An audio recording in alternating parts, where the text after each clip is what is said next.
Well, good day, everybody. Robinette Cross here of Cross Cultural Talks LLC. I hope you're doing well. I thank you so much for joining me for another story time with Cross Cultural Talks. Today, we are going to be reading another one of the books that I really enjoyed reading to my daughter when she was younger, but now since she's getting older and on her way to middle school, these books no longer apply to her, but I really wanted to share them with you and your young reader. So today's book is Farmer Will Allen and the Growing Table.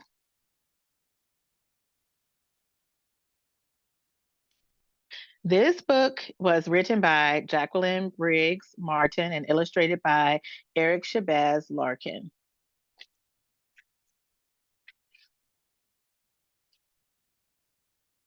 There's a beautiful foreword that I really wanted to read to you. It says, "To all those who've ever planted a seed and watched it grow, farmers who trend food and flowers and tend the earth, JBM. To my God that gave me this body, to my parents that fed it well, and to my wife that made it happy, ESL." So those are the author and the illustrator.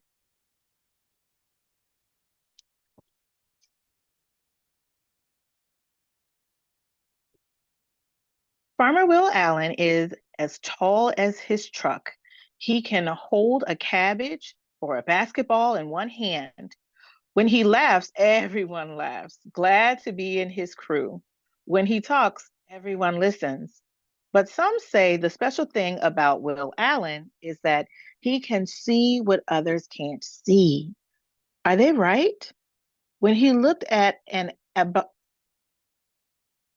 when he looked at an abandoned city lot and saw a huge table heaped with food, was he right?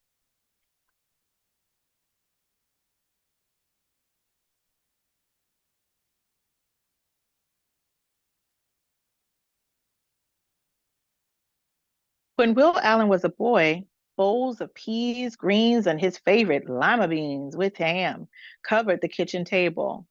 My mother often fixed enough food for 30, Will says. We never had a car or a TV, but we always had good food. He remembers people who'd come to dinner tired and drooped and leaving laughing. He's talking about his time around the kitchen table, and look at that.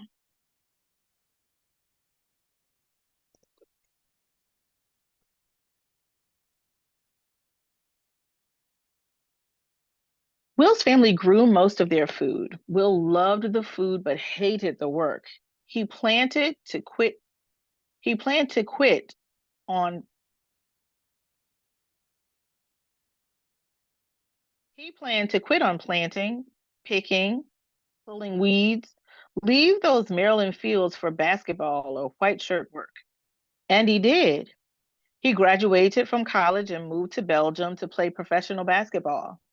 When a Belgian friend asked him to help dig potatoes, he realized he loved digging in the dirt.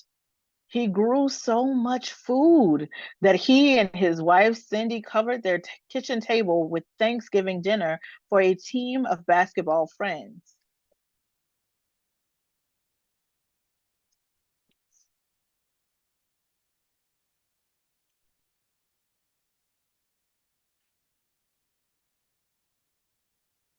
A new kind of farm. When Will was done with basketball, he worked a white shirt job in Wisconsin and found time to grow vegetables on Cindy's parents' land. But Will wanted his own place. He'd seen that fresh vegetables were as scarce in the city as trout in the desert. Will believed everyone, everywhere, had a right to good food. But how could Will farm in the middle of pavement and parking lots? One day, driving in Milwaukee, with Will spotted six empty greenhouses and a plot of land about the size of a large supermarket for sale. He could see kids who'd never eaten a ripe tomato, never crunched a raw green bean, sitting at his table eating his vegetables. Will Allen bought that city lot.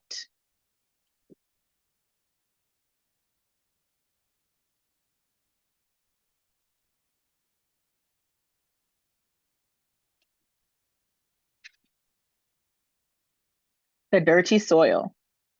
Will had a start on his table. He had the land, but the table was empty. The problem was Will's soil, dirty with chemicals and pollution. He had no money for machines to dig out the bad soil, for truckloads of good soil. What to do? In Belgium, Will had learned to make good soil with food garbage. They called it composting. He asked his friends to save food waste, apple peels to old zucchinis.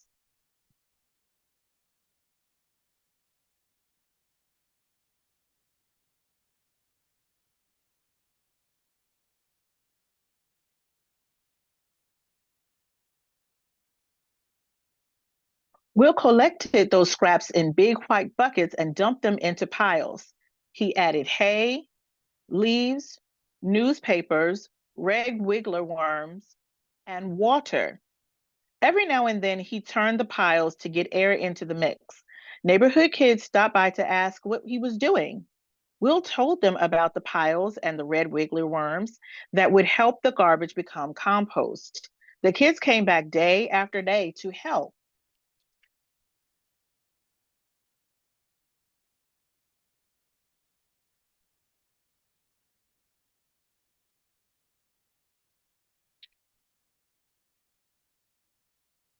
Red wiggler worms. Then one day, bad news. The red wiggler worm crew was dying. Will and the kids studied worms for 5 years. They learned not to feed the worms too much, and they discovered the best menu for red wigglers, not hot peppers, garlic, lots of watermelon rinds, sweet potato scraps, molasses. Then the squirmy crew has stayed hard at work. Will says worm magic is what makes his farm grow.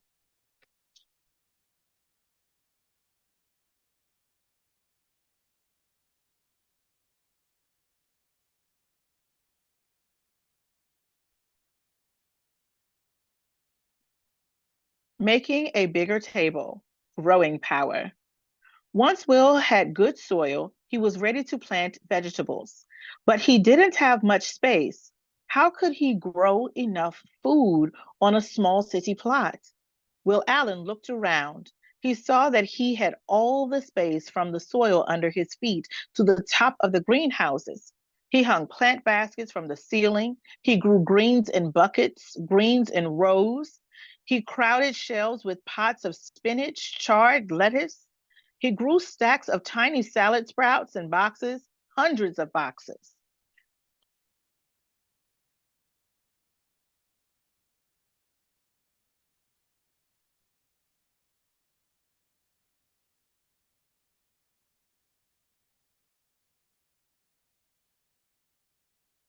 Will added hoop houses to hold more boxes and more long rows of vegetables. He added vats of water and fish to his greenhouses.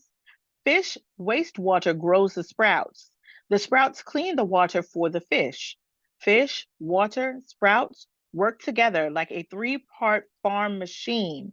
He added goats, chickens, turkeys, and bees to that city farm he named Growing Power.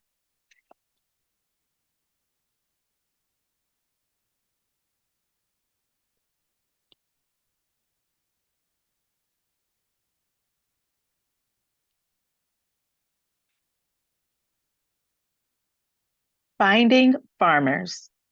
Farmer Will's work clothes are jeans and a blue sweatshirt with cut-off sleeves. He's busy from early morning to night.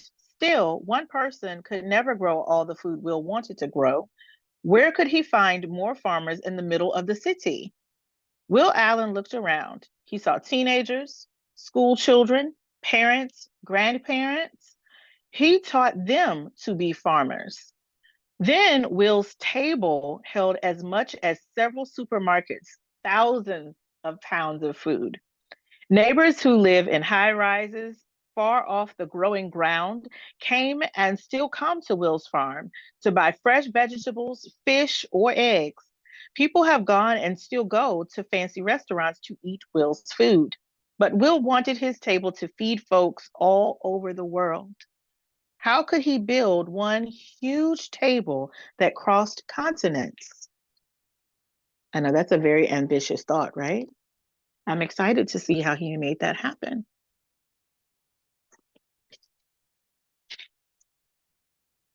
Growing power around the world. Will thought about the problem of the world sized table. He looked around and saw his many helpers who learned to be farmers. He would teach people everywhere to grow food for their own tables. Will Allen began to travel. He has crisscrossed the United States, showing others how to farm in the city. He has taken his red wigglers to Kenya, to London, all over the world. The world has also come to his Milwaukee farm. 20,000 visitors a year tour the greenhouses, watch goats snack on greens, and go home planning to start a farm on a city lot, rooftop, or abandoned highway.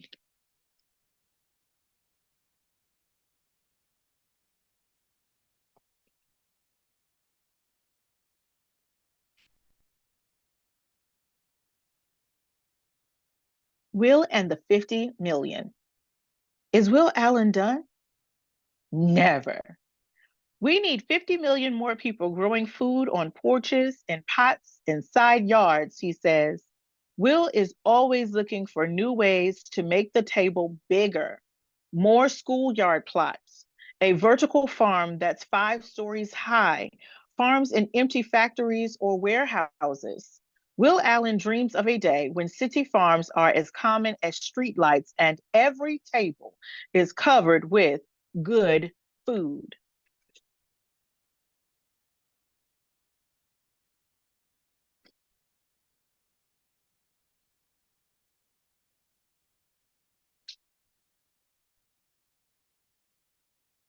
Your table.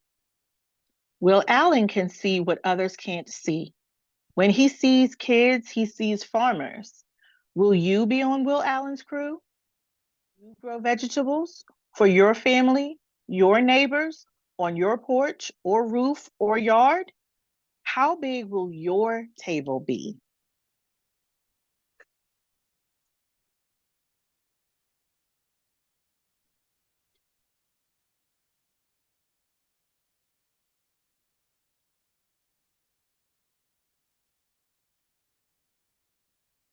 The end. I think that's a very good question, guys.